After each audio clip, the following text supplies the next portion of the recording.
Our friend Caroline briefed today, which was terrific, and so here we are. Thank you, everybody. For everyone watching at home, welcome aboard. I appreciate it. We know that many streaming options. We know C-SPAN carries us live as well, and it's great to see all of you here. Do have a couple of announcements here right at the top. Today, the State Department notified Congress on our reorganization plan to build an America First State Department capable of meeting the challenges of the 21st century. The Secretary issued a statement on the notification as he said, over the past quarter century, the domestic operations of the State Department have grown exponentially, resulting in more bureaucracy, higher costs, and fewer results for the American people. Since my first day as Secretary, I've said that this department must move at the speed of relevancy, and in April announced a broad reorganization of the department to better achieve that goal. Today, we took the next step in that process by notifying Congress of how we plan to do that. Further, he said the plan submitted to Congress was the result of thoughtful and deliberative work by senior department leadership. We have taken into account feedback from lawmakers, bureaus, and long-serving employees.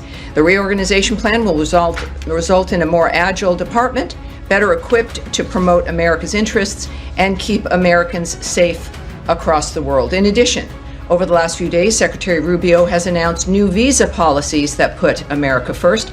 I'm sure none of you have any questions about those. The State Department is determined to protect Americans' right to free speech and to counter the malign influence and actions of the Chinese Communist Party.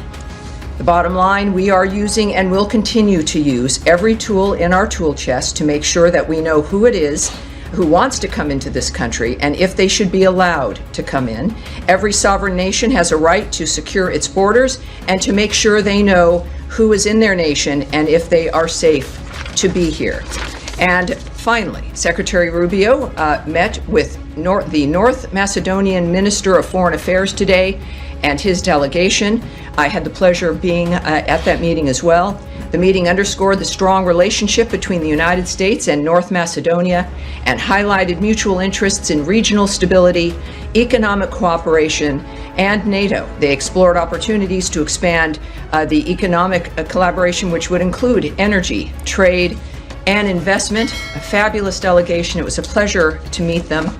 And now it's a pleasure to see you guys again. Even though I've met most of you, maybe not all of you, taking your question. Matt? Yes. I know you've got a few things on your mind. Well, yes. So I assume you were being sarcastic when you said that I know none of you have Of course, yes. Sarcasm is my favorite thing. So anyway, I do have a couple of questions. Sure. So I'll keep them brief. On the visa policy, specifically as it relates to China and the Chinese students. Mm-hmm. The statement that came out last night wasn't very specific, shall we say, about what affiliations with the Chinese Communist Party and what critical areas of study would be applicants for visas under those would be, would be subjected to more scrutiny. So I'm wondering if there is an answer to what is the actual, Chinese Communist Party affiliation that would make you ineligible for a visa, or what are examples of the critical areas in which we'll be subject to? Well, since starting here at the State Department in January, I've been impressed with a number of things, most everything, but also learning about the nature of the visas. And I've said here regularly, many people watching around the world might not know, is that we don't give details about what our methods are regarding visas. Of course, everyone is vetted. I think if you've gone through the process, it's about filing for a visa, and then you have to have a meeting. And you do it in your home country, your consulate, your embassy. And that's the process. So there is a vetting, there always has been. What we don't discuss, again, because of privacy issues, but also because it's different for each person, that there are a series of dynamics that can be applied, questions that can be asked, issues looked at, and we use every tool that we have to vet and to make sure we know who's coming in.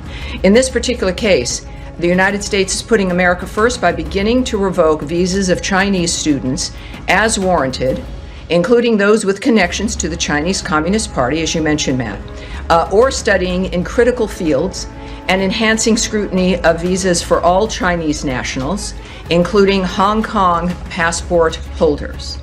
I will not be getting into the details, not only of what the details are regarding the scrutiny and the methods regarding the visa itself, but also when it comes to critical fields. I was rather pleased, having seen very often announcements that don't really give any information, and there's reasons for that, for national security, because there's negotiations, it's diplomatic, et cetera, or giving away the nature of how we choose to do things might give up our hand and make certain things less effective. In this case, when we think of critical fields, which is obviously a very specific phrase, we think about national security, the nature of how we keep America safe and secure and more prosperous.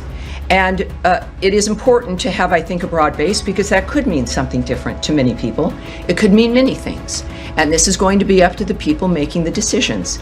And I think that that's in the framework of what we've discussed regarding the visa actions as well, when it comes to keeping America safe. The United States, I further can say here, will not tolerate the CCP's exploitation of U.S. universities or theft of U.S. research, intellectual property, or technologies to grow its military power, conduct intelligence collection, or repress voices of opposition. The Trump administration is focused on protecting our nation and our citizens by upholding our national security and public safety through our visa process, obviously very openly and transparently applied by Secretary Marco Rubio. Every visa adjudication is a national security decision, every single one of them. Every prospective traveler to the United States undergoes interagency security vetting. Prohibiting entry to the United States by those who might pose a threat to U.S. national security or public safety is key to protecting U.S. citizens at home. So we've experienced this through these last several weeks. It is something that is at the heart and that really at the front line of protecting the country. And we're taking it seriously, and we're being open about the nature of what's happening in this particular instance. So could I just ask that last bit that you just said, which was not in the statement last night and is a little bit more specific about... about the nature of the theft of certain things. Yes, well, we again, and as reporters here all, and curious people, you know the nature of what China has been doing about, with technology, right, stealing information, intellectual property, U.S. research, copyrights, etc. This is not new or confusing, and this is one way that we certainly can try to mitigate that issue. Yes, Andrea Mitchell. One follow-up on that, and then I want to ask you about Hamas and Gaza and Israel. Certainly. Is there any reevaluation of TikTok and its vulnerabilities, as was defined by the previous administration as dangerous for national security reasons? Does the White House, does the administration have any reevaluation of TikTok in this context as you're cracking down on Chinese? I would say you'd have to send that question, ask that of the White House. What we do know, though, of course, is that we're serious about Chinese intervention here, if you will, and the nature of what's driving, of course, this new visa vetting dynamic. But for that specifically, I know the president has spoke on it. You'll need to ask the White House. And let me ask you about the possibility of a tentative acceptance by Israel of a ceasefire. Let me come back to you on that. I think many of you also have the visa questions, correct? Are we dealing? Let's stick with visas, because there's many different issues at hand, not just this one regarding China. So Daphne. Issue as well? Yeah, we'll get to Gaza after that. Yes. Thank you. There are hundreds of thousands of Chinese students currently in the U.S. What proportion does the State Department expect will face visa revocations? Oh, I can't answer that at all. I mean, one of the things we also, even if I was inclined to want to answer, is we're not going to speculate on where this would go. A lot of this clearly perhaps has not been done before, as we look at this dynamic and make a determination of exactly what's been happening in this country.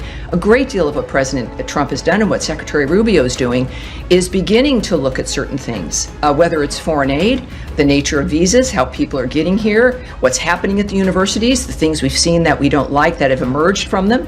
But I certainly would not hazard to suggest that the numbers matter. What the story is here is that the issue of being serious about safety for the country matters, and we're going to look at that at every single front. So I think it's less about numbers and more about the fact that we're keeping America safe and taking the actions that we need to do that. At the tail end of Trump's first administration, the U.S. revoked visas for more than 1,000 Chinese students and researchers that were deemed security risks.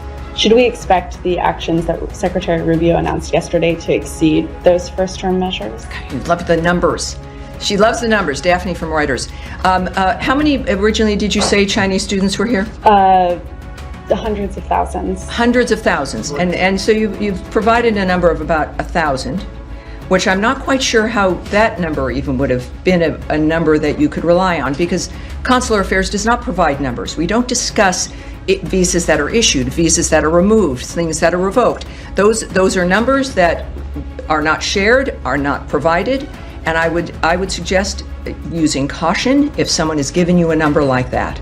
I have no idea what the numbers will be. What I do know is that the people who are deemed to be a threat to the country or a problem now will be vetted again or looked at seriously, and Americans will be safer. That's the story here. And then just on the visa restriction policy announced yesterday over the censoring of Americans, can you provide any specific examples of what actions prompted the U.S. to institute this policy?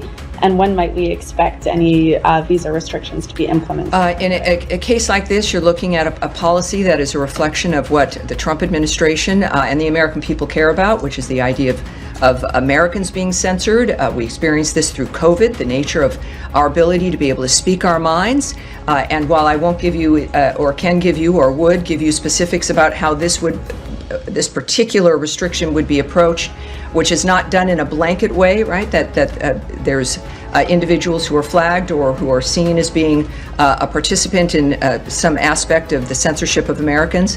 What I can say is that all of what you see emanating from the Trump administration and the State Department is a reflection of the policy of this administration and what the American people want and expect when it comes to what their futures are going to hold. Again, on visas, Yes. Hold on, please. Still on visas. Still on visas. One moment, I'll be back with you. Yes. One on the cable that went on Tuesday, it said they expected this expanded social media vetting guidance for visa applicants to go out in the coming days. Are you still tracking that timeline, and give us any Yes. guidance on what that is going to Yes, I look can't like? give you a specific timeline, but there will be more information. What I can say is that, in general, because that was an internal communication that was leaked.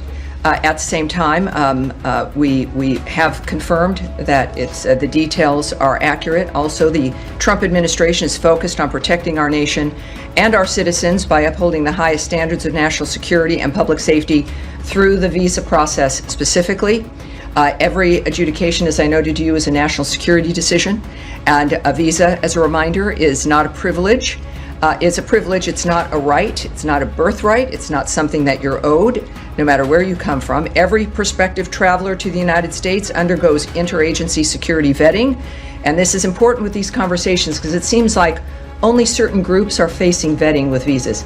Every single person does.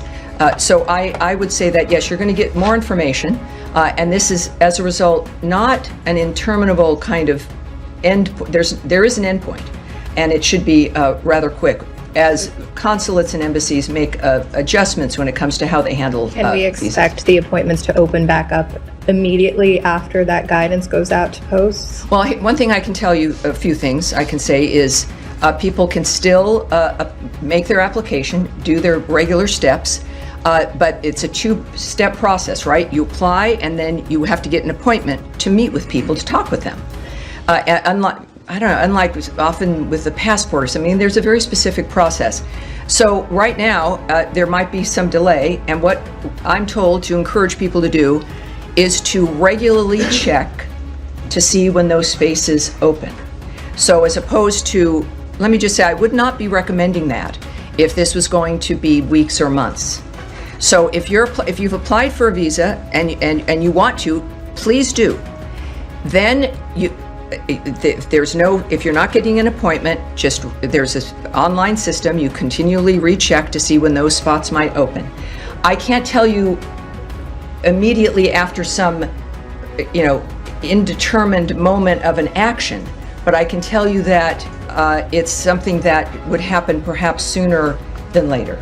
And then one more. On Harvard, my understanding is you are now reviewing all of the visas of Harvard-affiliated visa holders, not just students. Can you confirm that? And why is this broader review taking place? Do you expect it to impact medical professionals, for example, professors at the university? I hesitate only because all of this is regarding visas and the nature of our mission and the approach that we take regarding who is being scrutinized and how we're going to approach. So we're going to put that off. I think we probably will have a bit more on that next week, perhaps, but we'll put that off now. But what I can say clearly with all of the news over the last 48 hours is that the visa process is a key component of keeping the country safe. It is not targeted at certain only specific individuals. This is an overarching national security action, and we are acting quickly. Obviously, we're a nation that loves people coming here the legal way, and we want to help facilitate that, but not at our own risk. Sean. Sure. More on the visas. If you don't mind me emphasizing, as Daphne and Matt asked you on the language, the Secretary's statement yesterday aggressively revoked visas for Chinese students, including those with connections. It's not specific. He's not saying specifically those with connections. So, there are 277,000 Chinese students in the United States. Should all of them feel that they're at some risk of having their visas revoked? I think everyone who's here on a visa has to recognize, certainly is what they've seen over the last few months, that America takes their visas seriously, that vetting is not a one-time process, it's continuing. And that if things happen, if you get arrested, if there's some kind of an issue, it's probably going to be seen at some point. But I do think that with this particular dynamic, it's clear that there's an interest in making sure that those who are here from China on a visa understand that we are taking our national security seriously, and we are looking at their visas, and if everything's fine, terrific. But that will be a vetting that certainly continues and is important, clearly, to the administration. Okay, and a bit broader, you said if everything's fine, you're welcome. More broadly, all these things that are going on with the student visas, with the vetting, with the suspension for now of new appointments. Is it still a priority for the administration to encourage students to come to the United States? They have other options. It's been said that Hong Kong, for example, is now saying students at Harvard, doctoral students, have a fast track to go there. Is there any concern that the U.S. is losing a competition? After all, there's $50 billion into the economy from international. Yeah, well, people come here because this is where you start new lives, where you have every opportunity in the world. There's a reason why people come here. It's because of what the country represents. Yes, the excellence of our schools, and we want to keep it that way. We want parents who send their children, whether they be from a different country or America, to an American university, that they can recognize their child when that child returns home. And that child actually has skills and an education that can improve their future, that can get them a job, that can help facilitate the dreams that they've had, as opposed to political indoctrination or the idea of just activism or a certain political framework that they move out with. This should be an education that is literally liberal.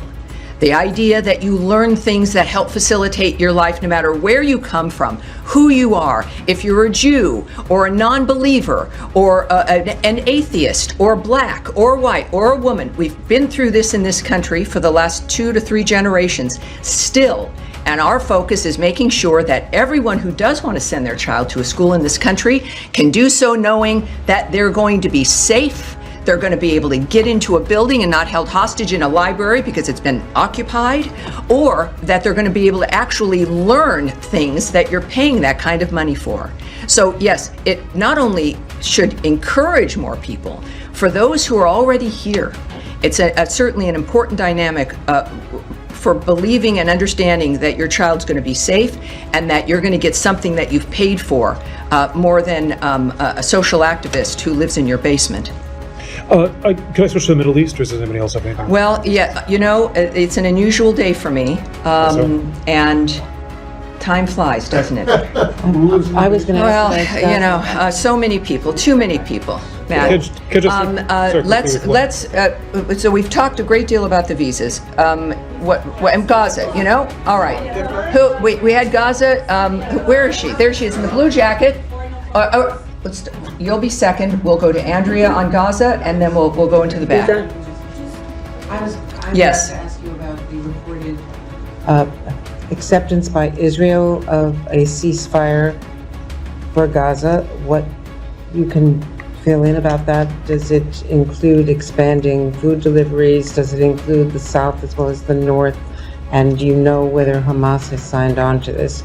And is Qatar or Oman? Well, we know there's been a proposal put forward that seems to be promising. We are unaware of Hamas accepting it, but we do believe that it has some significant promise. We would, of course, as you might imagine, it's been a goal of the administration to get all the hostages out, certainly the bodies that are being held. And so, and I believe that Caroline addressed this too, I think, earlier. Yes, so there is some optimism, some important optimism, but the aspect regarding Hamas and its position is unknown at this point. But I think that there's some optimism regarding what has been proposed. And do you know if this came from Mr. Witkoff and Germer and the other envoys who were here from Israel this week? Well, I believe that certainly Special Envoy Witkoff, as he's been involved in most issues and our successes, but at this point, we're still waiting to get some kind of a final point put on that. Which would allow even more humanitarian aid to move in, and certainly the return of hostages and bodies. This is what we always are working on, and we're excited that this might be a good development. All right, Nadia. Thank you. I'm following up on Gaza again. Caroline just said now actually that both the Israelis and agreed to it, and they're waiting for. Yes, that's correct. So this is when we say this in optimism, it means Israel's agreed. All right, so we're in a very good position, I think. But as you know, the president said he wants to see an end to this war. Is this any U.S. guarantee that actually they're going to discuss the end of the war after the 60-day ceasefire? Because every time they reach that stop, and the ceasefire collapse is because... Well, the ceasefires don't collapse. Ceasefires are ignored by Hamas, and they're broken by Hamas. They don't just collapse under their weight. Every moment, though, even without a ceasefire and without agreements like this, there's the constant effort to get this heinous situation to end, and not just for the moment, not for the 60 days or 6 months. That is the hallmark of President Trump's vision. And what the secretaries work for, what our special envoys have worked for. Special Envoy Witkoff could be, just like President Trump, enjoying a very comfortable life somewhere else. But these are men and women who've made this kind of commitment. So I would say that obviously the end goal is an end. But ending the murders, the slaughter, the carnage, and getting people what they need is key. And that, of course, you can't. It's different, and I think Zelensky had noted this as well, right? I mean, you can't talk about peace as you're being shot at and killed. I mean, it's one thing has to be able to lead to the other. Otherwise, it just doesn't make sense.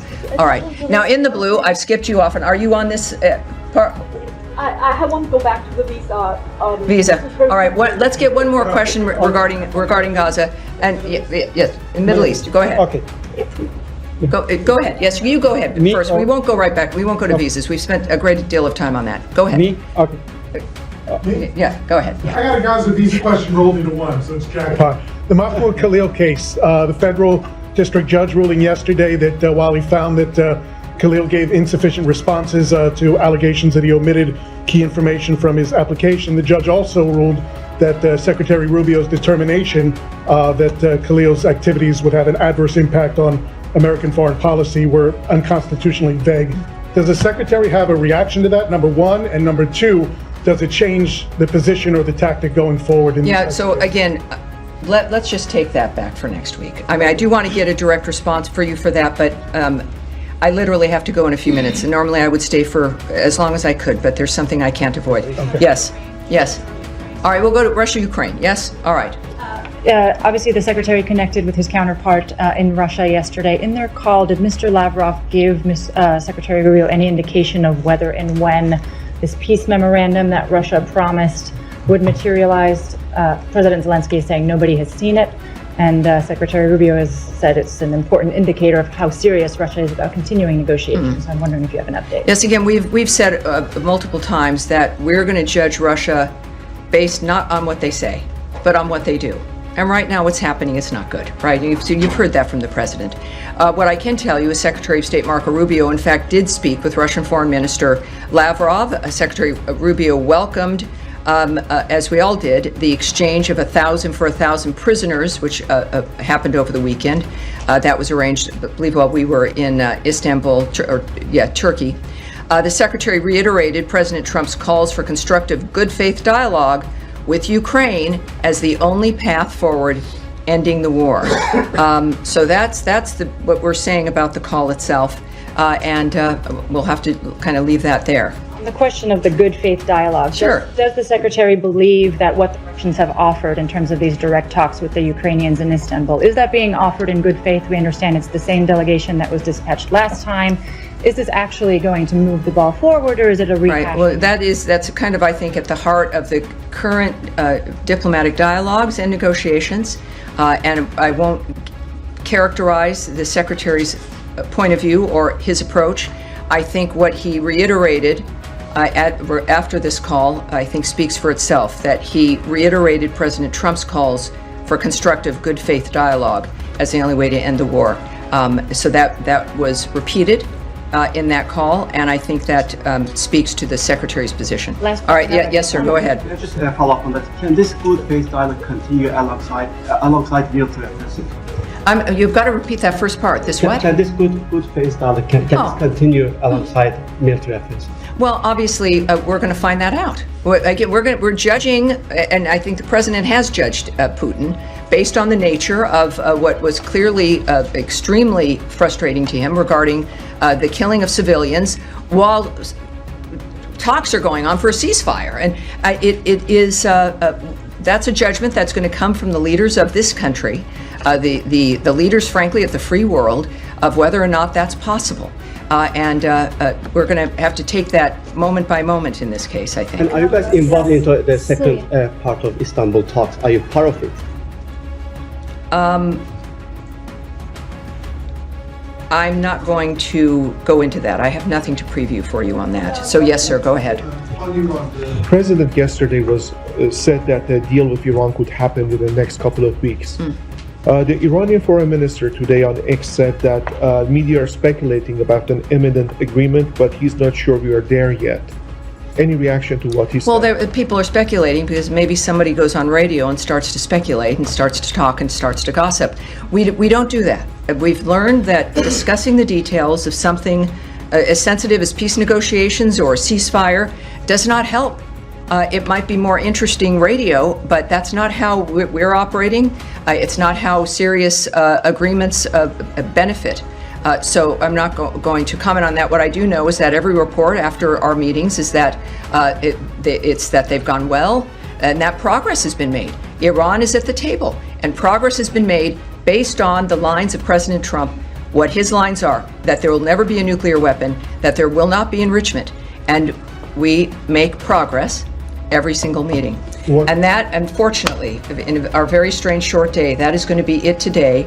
I know there's more, and of course I'll see you soon, and you also know how to reach all of us. All right, thank you, everybody. That really is it. Thank you, appreciate it. Have a great day.